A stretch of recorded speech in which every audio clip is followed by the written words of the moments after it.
So I wanted to give you a visual understanding of why your child might not be coping with the normal demands of a child's life, getting up, going to school, dealing with family.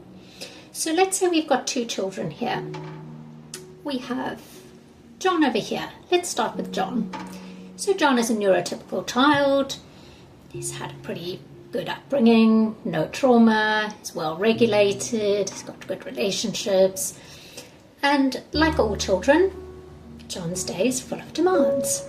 So here they come.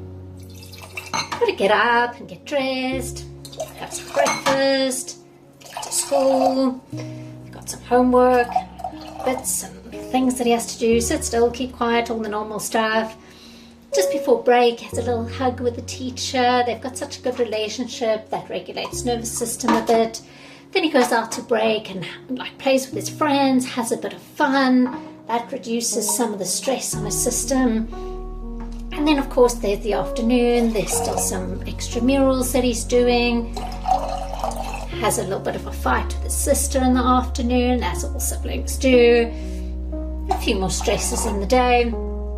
And by the end of the day, spend some time with mum and dad. They play a game, they have a laugh, all regulating the nervous system, snuggles into bed, has a bedtime story, and ends the day still with a little bit in his cup, but after a good night's sleep, guess what?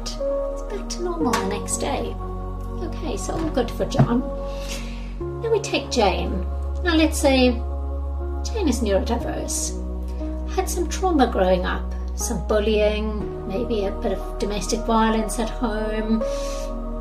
Jane's very bright, very sensitive, and Jane has not slept well, as a lot of sensitive children don't. So Jane's starting the day with a bit of stuff in the cup. And then as the day goes on, Jane's got to get dressed, and that fills her cup up just a little bit more because she is sensitive. And everything's itchy and scratchy and she doesn't like the texture and she's already feeling stressed because she hasn't slept.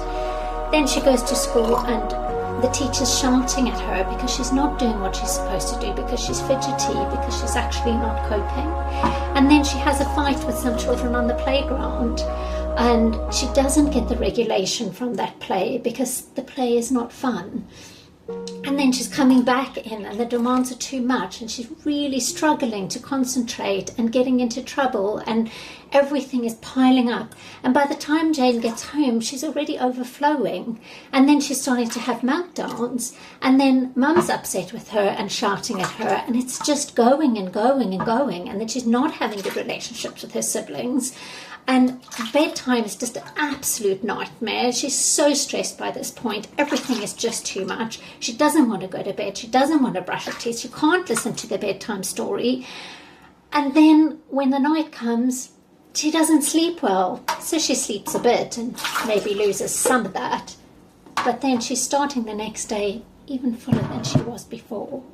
So when we look at it like this, we can understand that they may have similar kind of stress, but it's not the same, and it's not the same way that it's affecting the nervous system. So I want to say, if you've got a child like Jane, we've got to start reducing those demands. If your child is overflowing when they come home from school, when they're having those afternoon meltdowns, it's a really good sign that their nervous system is just overloaded. There's too much, and we've got to intervene.